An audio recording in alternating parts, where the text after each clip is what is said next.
AITA for using my wife's insult against me to prove a point about our bedroom issues? Around that table, between the glasses of wine and forced laughter, my wife decided to make me the laughingstock of the evening. She thought I would take it. I had always taken everything. But that night, someone said something that turned it all around. And it wasn't me. It was her friend. What had started as a joke ended in a wake-up call with consequences she had never imagined. It was a Saturday night, and we were having dinner at a fancy restaurant downtown. My wife had invited 3 of her closest friends for what she called a girls' night out, which somehow included me. I should have seen the red flags when she insisted I come, especially after how cold and distant she had been for weeks. The conversation started innocently enough. Work stories, neighborhood gossip, the usual. But then it turned to relationships, and that's when my wife decided to throw me to the wolves in the most humiliating way possible. "You know what my biggest problem is?" she said, sipping her wine and looking directly at her friends. "I'm married to the laziest lover on the planet." A silence fell over the table. I felt my jaw clench, but I kept my composure. Her friends looked uncomfortable, squirming in their chairs and avoiding my gaze. But my wife wasn't finished. "Seriously," she continued, her voice getting louder. "He expects me to do all the work while he just lies there like a log. No effort, no passion, nothing. It's like being married to a piece of furniture." I felt the heat rising in my chest, but I remained impassive. This wasn't the place for a confrontation, and she knew it. She was counting on my restraint, using it as a weapon against me. That's when her friend Keisha, a twice-divorced woman who wasn't afraid to speak her mind, decided to step in. "Hold on a minute," Keisha said, putting down her fork. "Before you throw your husband to the wolves like that, maybe you should take a look in the mirror." My wife's eyes narrowed. "Excuse me. I've seen this pattern before," Keisha went on, completely unfazed by the attention. "Lazy women make lazy lovers. When was the last time you made an effort? The last time you initiated? The last time you got dressed up for him or showed him you actually desired him?" The other 2 friends looked like they wanted to disappear. My wife's face was scarlet, and I could see her hands trembling with rage. "How dare you," she started. But Keisha cut her off. "No. How dare you humiliate your husband in public like this? If you have problems in your bedroom, you solve them at home like adults. You don't humiliate the man who puts a roof over your head and food on your table." My wife slammed her hand on the table, making the glasses shake. "You don't know what you're talking about, do you? You can't even keep a man. So don't lecture me about my marriage." The restaurant had gone quiet around us. Other diners were starting to look. Keisha just smiled and shook her head. "That's exactly the attitude I'm talking about. You've gotten comfortable, lazy, and entitled. And now you're surprised that your husband doesn't chase after someone who treats him like dirt." My wife stood up so fast her chair almost fell over. "We're leaving. Right now." I looked at Keisha and gave her a slight nod. "Thank you," I said in a low voice. She understood exactly what I meant. The car ride home was the longest 20 minutes of my life. My wife sat in the passenger seat, seething and muttering under her breath about her humiliation, about how Keisha had no right to talk to her like that, about how I should have defended her. But I didn't say a word, not a single one. When we pulled into the garage, she finally exploded. "Are you going to say something, or are you just going to sit there like the pathetic excuse for a man you are?" That's when I turned off the engine, looked her straight in the eye, and spoke for the first time since we left the restaurant. "We need to talk. Inside. Now." The tone of my voice must have surprised her because she quieted down for a moment. But as we walked to the front door, I could see her gearing up for round 2. She had no idea what was coming for her. The moment we stepped into the house, she started her attack again. "I can't believe you let that woman disrespect me like that. You just sat there like a coward while she tore me down in front of everyone." I went to the kitchen, got a glass of water, and took a long drink. She followed me, her voice getting higher with every second. "Are you listening to me? Your wife was just publicly humiliated, and you're acting like nothing happened." I put the glass in the sink and turned to face her. The look in my eyes must have had an effect because she took a step back. "You want to talk about humiliation?" I said in a dead calm voice. "Let's talk about what you did tonight." "What I did?" I told the truth. "You called me a lazy lover in front of your friends. You compared me to furniture. You turned our private life into a public spectacle." I took a step toward her. "That stops today." She crossed her arms defensively. "Well, maybe if you actually put some effort into our relationship, I wouldn't have anything to complain about." I let out a dry laugh, completely void of humor. So when was the last time you got dressed up for me? When was the last time you touched me without me initiating it? When was the last time you acted like you actually wanted to be my wife instead of just tolerating me? Her mouth opened and closed like a fish. She wasn't expecting me to fight back. That's not the same thing. It's exactly the same thing. It's precisely what Keisha was saying. You got comfortable.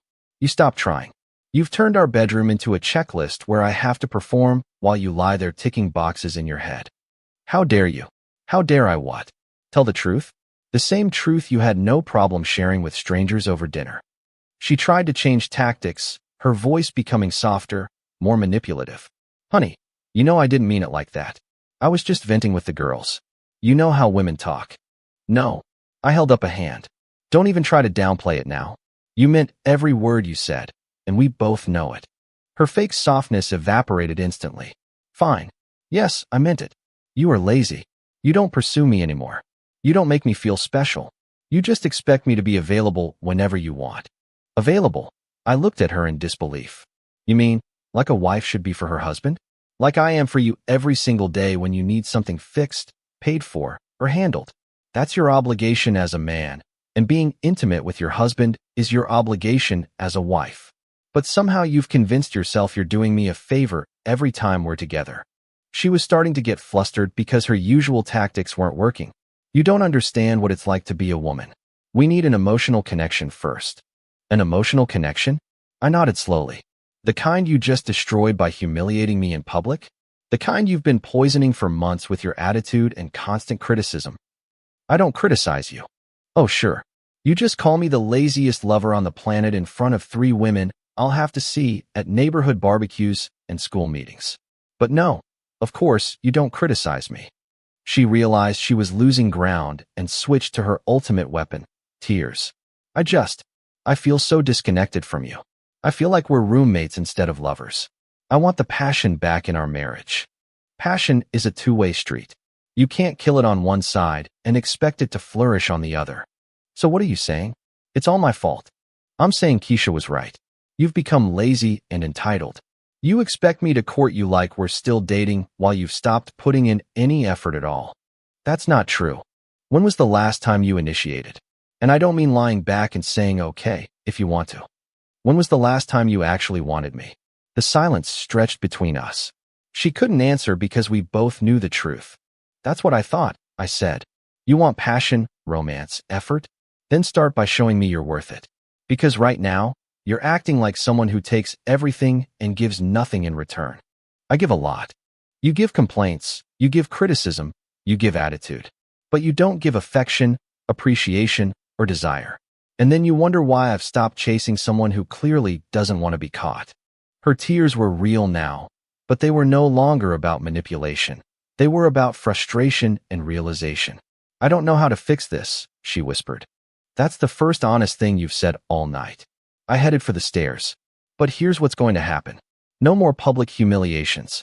No more comparing our marriage to your friends' relationships. No more expecting me to be your emotional punching bag while you give me nothing back. Where are you going? To bed. Alone. Because I'm tired of being treated like a nuisance in my own marriage. She stood frozen in the kitchen, finally understanding that the dynamic had completely shifted. And I was just getting started.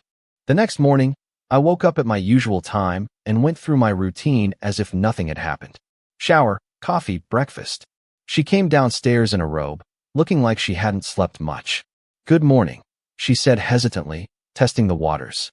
I nodded and continued reading the news on my phone. No, good morning, beautiful. No, how did you sleep? Just a simple acknowledgement of her existence. She poured herself a coffee and sat across from me at the kitchen table.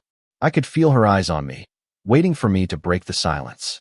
But I had learned something important the night before. I'd been doing all the emotional labor in this marriage for far too long. Can we talk about what happened? She finally asked. What's there to say? You made your feelings clear. I made mine clear. Now we see what happens. What does that mean? I looked up from my phone. It means I'm done being your emotional support while you treat me like your personal disappointment. She tried to reach for my hand across the table, but I pulled it back and returned to my phone.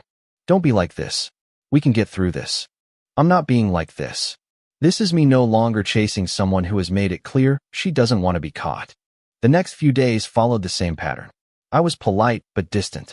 I stopped asking how her day was, complimenting her clothes, or trying to start conversations at dinner. I wasn't harsh or irritable, just indifferent. And it was driving her crazy.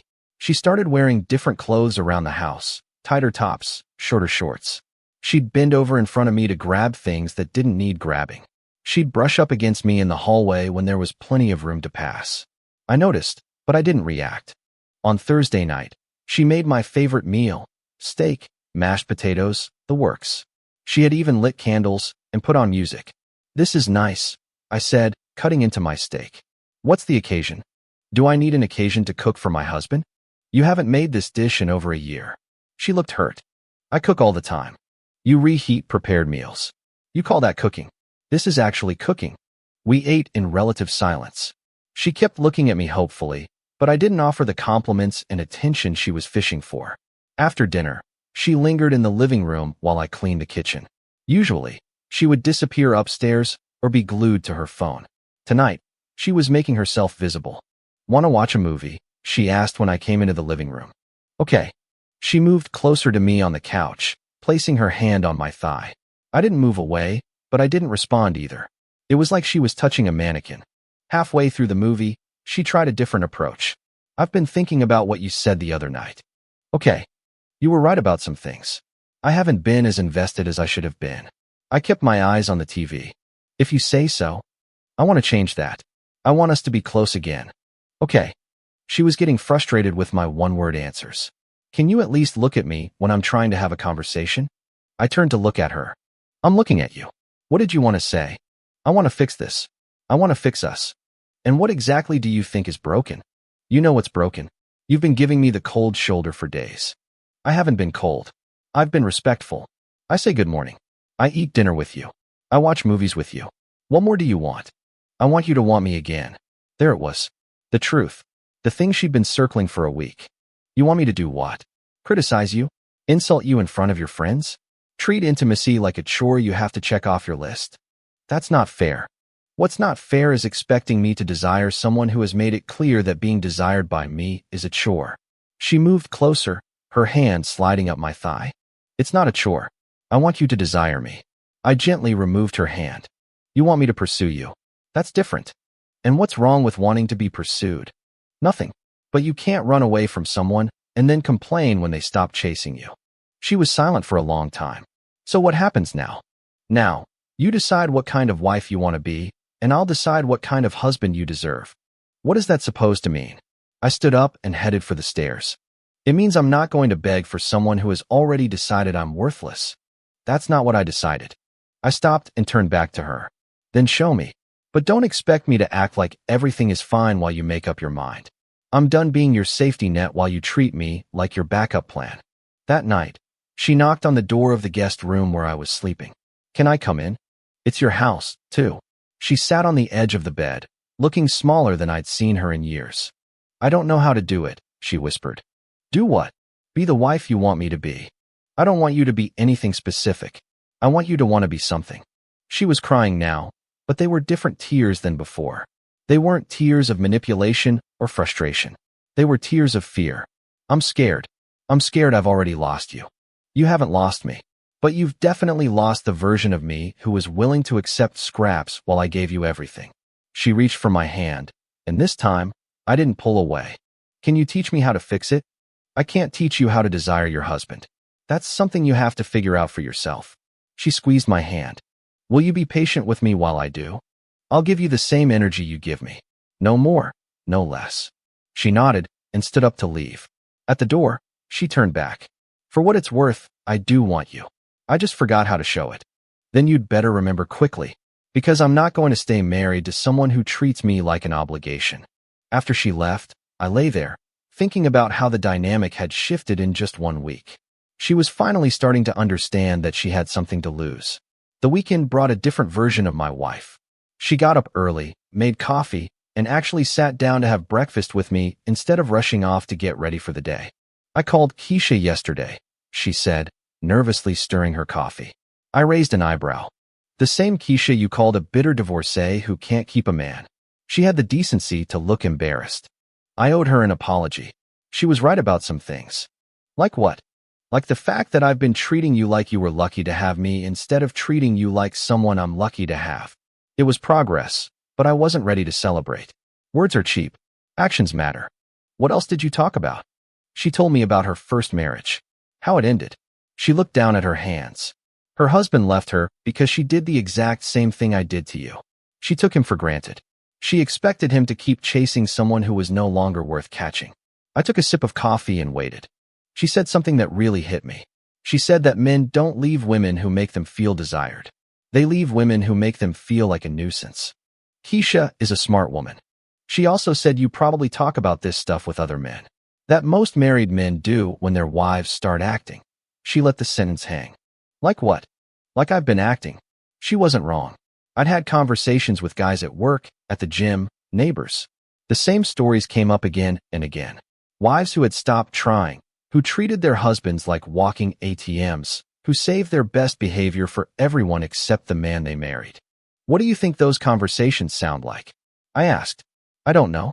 But you should know, because understanding how other men see this situation might help you understand why I'm not willing to go back to the way things were. She looked at me with genuine curiosity, mixed with apprehension. My coworker. His wife hasn't initiated intimacy in 4 years. For years. But she expects him to be romantic and passionate on command. That's different. Another guy I know. His wife spends more time getting ready for her girls' nights out than she is getting ready for him in the last 2 years. She was quiet now, realizing where this was going. And then there's the guy whose wife called him sexually inadequate in front of her book club. You know what happened to him? What? He filed for divorce the next week.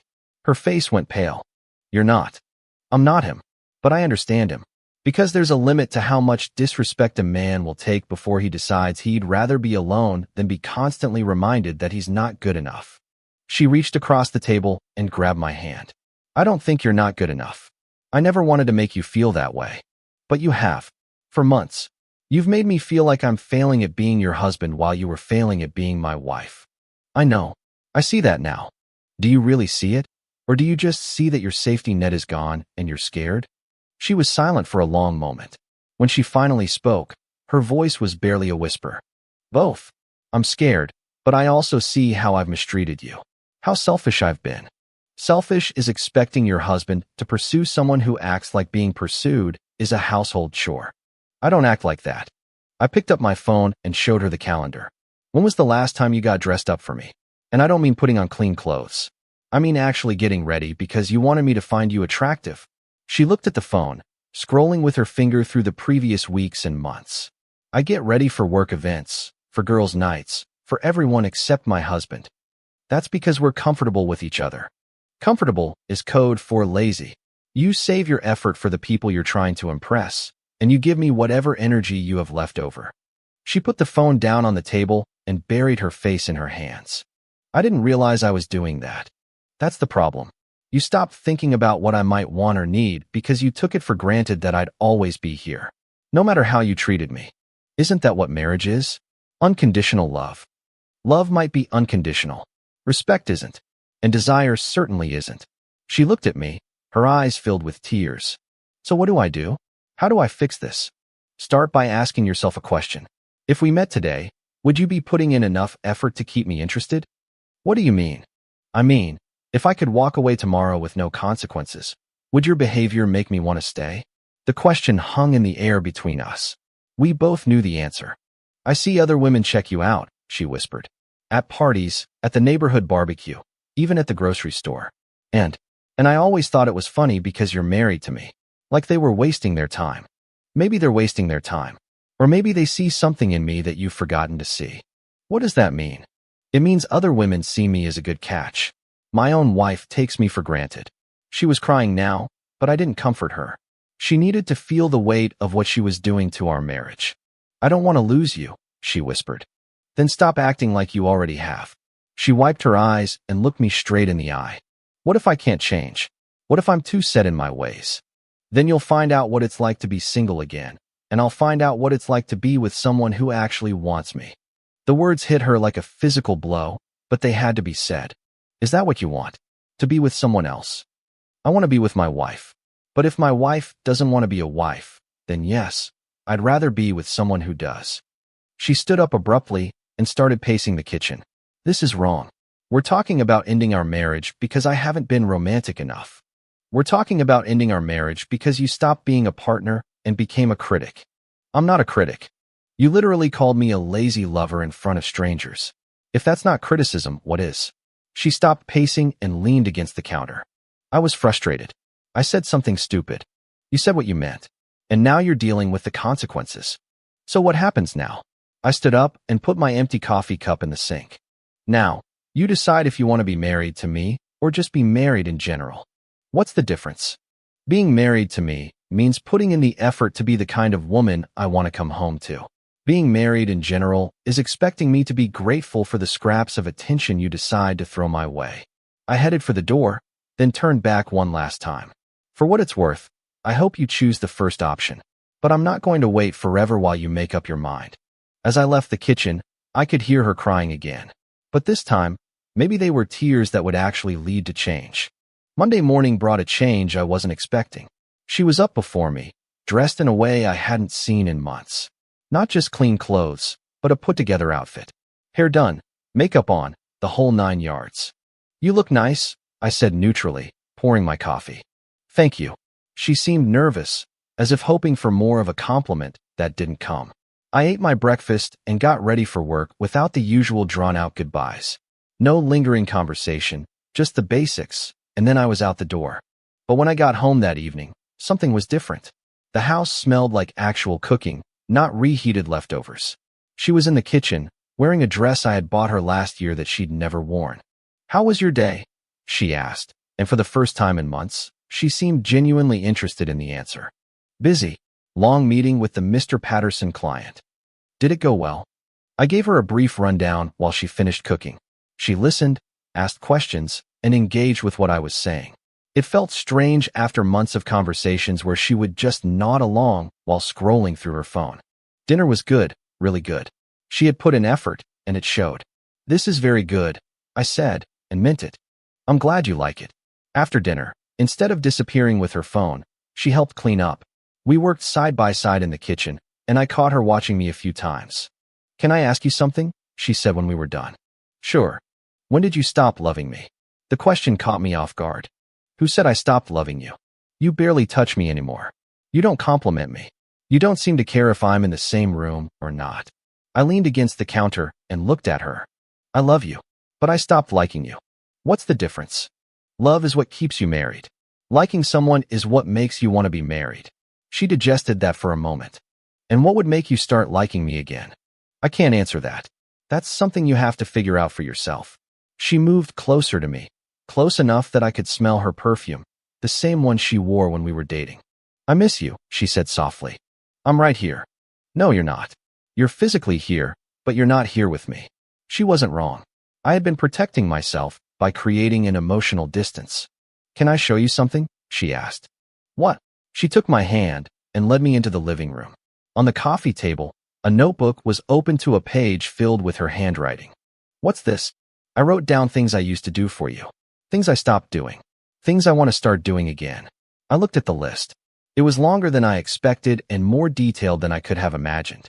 Some of these things are from years ago, I remarked. I know. I didn't realize how much I had let go until I started writing it down. One item caught my eye. Tell him he looks handsome when he gets dressed for work. You used to do that every morning, I said. I know. I stopped because I thought it was silly. Like you didn't already know. I didn't know. I just hoped. She looked at me with something I hadn't seen in a long time. Vulnerability. I want to be the wife you married again. You can't go back. You can only move forward. Then I want to be a better wife than I ever was. It was a nice sentiment, but I had heard promises before.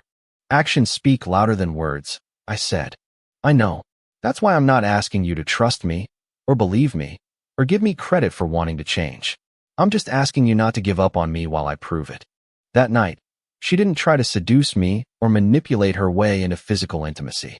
Instead, she sat next to me on the couch while I watched TV, not talking, not demanding attention, just being present in a way she hadn't been for months.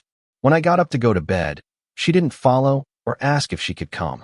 She just said good night and let me go. But the next morning, fresh coffee was waiting for me with a note beside it. Thank you for being patient with me while I relearn how to be a wife. The small gestures continued all week. Simple things, mostly. She started asking about my day and actually listening to the answers. She stopped checking her phone during our conversations. She made an effort with her appearance, not just when we were going out, but when we were home together. On Friday night, she suggested we go out for dinner. Where do you want to go? I asked. That steakhouse downtown where we celebrated our first anniversary. I hadn't been back there in years. We used to go regularly when we were first married. Then, for no particular reason, we had just stopped. At dinner, she was different. Attentive, engaging, even flirty. She laughed at my jokes, asked questions about my work, and told stories about her day that were actually interesting. You seem different, I said as we shared dessert. Different how? Like you're trying to impress me. I am trying to impress you. Why? Because I want you to want to be married to me, not just be married. It was the first time she had truly grasped the distinction I had been trying to make. What if I decide I don't want to be married to you anymore? The question hung between us like a challenge. She looked me straight in the eye. Then I'll know I waited too long to start trying. But I'd rather find that out having given it my all than by giving up. When we got home, she didn't assume the night would end in intimacy. She didn't maneuver or pressure or pout. She just said goodnight and went upstairs. But at the top of the stairs, she turned back. I know I have a lot of work to do to earn back what I threw away. I just want you to know that I see it now. I see what I did, and I see what I have to do differently. And what's that? I have to stop acting like I'm doing you a favor by being your wife and start acting like you're doing me a favor by being my husband. After she disappeared into the bedroom, I stood at the bottom of the stairs for a long time. She was finally starting to understand the game she had been playing. And more importantly, she was starting to understand that she was losing. 3 weeks had passed since that dinner at the restaurant, and the change in my wife was undeniable. She wasn't just putting in more effort. She was becoming a person I actually wanted to spend time with again. On Saturday morning, I woke up to the smell of pancakes and bacon. Real cooking, not the reheated stuff she'd been serving for months. When I came downstairs, she was wearing a summer dress I'd never seen before.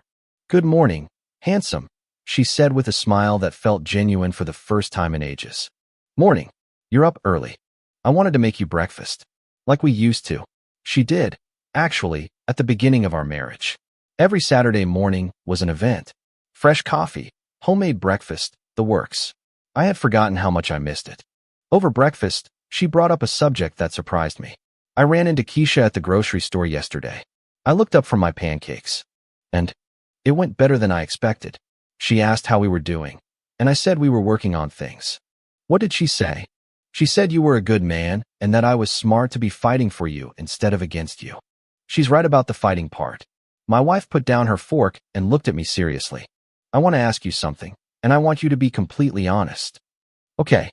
Do you think we can really fix this, or are we just delaying the inevitable? It was a fair question. The past few weeks had been promising, but I needed to be sure it wasn't just a temporary performance. That depends on whether this new version of you is real or just an act to get things back to normal. What if I told you it's not about getting back to normal? That normal wasn't good enough. I'd say that sounds like something the old you would say to manipulate me. She nodded, not offended by my skepticism. Fair enough. Then let me show you instead of telling you. That afternoon, she did something that completely blindsided me. She called her friends and canceled their girls' night out. Why? I asked. Because I'd rather spend the night with my husband. You don't have to cancel your plans for me. I'm not canceling them for you. I'm choosing you. That evening, instead of going out with her friends, she suggested we take a walk around the neighborhood. We talked about things we hadn't discussed in years. Our goals, our dreams, how we pictured our future. I realized something this week, she said as we sat on a bench in the neighborhood park. What's that? That I was treating our marriage like a participation trophy. Like I deserved congratulations just for showing up. And now I realize that marriage is something you earn every day by being someone worth staying married to. Back at home, she didn't immediately try to take things to a physical level. Instead, she asked if I wanted to watch a movie, and when I agreed, she snuggled up next to me on the couch in a way that felt natural, not calculated. Can I ask you one last question? She asked during a commercial break. Sure. When you were giving me the cold shoulder those weeks, were you trying to hurt me? No, I was trying to protect myself. From what? From continuing to invest in someone who wasn't investing in me. She was quiet for a moment. I understand that now. I also understand why you had to do it. Why? Because it was the only way to make me realize what I was losing. The next morning, she did something that proved to me this change was real. Instead of sleeping in like she usually did on Sundays, she got up with me and got ready. "What are we doing today?" she asked. "I was planning on working on that project in the garage. Do you mind if I help?" I almost dropped my coffee mug. She hadn't shown any interest in my projects in years. "You want to help me clean out the garage?" "I want to spend time with you. The garage is just where you're going to be." We spent the morning working side by side, and for the first time in months, it felt like we were a team again. She didn't complain about getting dirty, didn't check her phone every 5 minutes, and didn't act like she had better things to be doing. "I owe you an apology," she said when we broke for lunch. "For what?" "For that night at the restaurant. For humiliating you. For treating our private life like entertainment for my friends." "You already apologized for that." "No. I made excuses. I blamed frustration, the wine, girls talk. But the truth is, I disrespected you because I stopped seeing you as someone who deserved my respect. And now I see you as someone I'm lucky to have, someone I have to earn every single day." That afternoon, as we were finishing up in the garage, she made a suggestion that surprised me. "I want to call my friends and apologize. All of them, not just Keisha." "Why?" "For forcing them to witness me humiliate my husband. For putting them in that position." "You don't have to do that." "Yes, I do. Because if I'm serious about changing, I have to clean up the mess I made." She made the calls that evening, and I could hear her side of the conversations. She didn't make excuses or downplay her actions. She took full responsibility and apologized sincerely. Later, as we were getting ready for bed, she said something that made me realize how much she had changed. "I know you're still protecting yourself from me. I know you're not all the way back yet, and I don't blame you. I know I have to earn your trust back. But I want you to know that I'm not going anywhere. I'm going to keep being the wife you deserve until you believe that this is the real me now. And if it takes months, then it will take months. And if it takes years, then it will take years. And if I decide it's too late." She looked at me with complete sincerity. "Then at least I'll know I gave everything I had to save the best thing that ever happened to me." 3 months later, we were back at the same restaurant where it all began. But this time, we were alone, celebrating our anniversary. "Do you remember what Keisha said that night?" she asked over dessert. "Lazy women make lazy lovers." She was right. I created the very problem I was complaining about. And now, she smiled and reached across the table to take my hand. "Now I understand that the woman who has a passionate, romantic, devoted husband is the woman who makes him feel like a passionate, romantic, and devoted man." Looking at her from across the table, dressed up for me, focused completely on me, making me feel like the most important person in her world, I realized something important. She hadn't just saved our marriage. She had made it better than it had ever been. Because sometimes a man has to be willing to lose everything to teach his wife what she has to lose. And sometimes a woman has to lose everything to remember what she has to fight for. We both won. Comment. What really stands out to me in stories like this is how easily we can forget to value the people who are closest to us. Sometimes, one of the kindest things you can do for a relationship is first to be kind to yourself. This means setting clear boundaries and deciding what you will and will not accept. It's not about punishing the other person, but about creating the space for them to truly see their own actions. Real change requires immense courage and a willingness to take responsibility for our own part in the dynamic. That is where true healing and reconnection can finally begin. I believe that choosing respect, both for yourself and for others, is the foundation of any healthy connection. It's about learning to choose the quiet strength of peace over the loud chaos of conflict. I hope you find the courage to build the peace and respect you deserve in your own life. If you like the stories, don't forget to leave a comment and support the channel by subscribing. See you in the upcoming stories.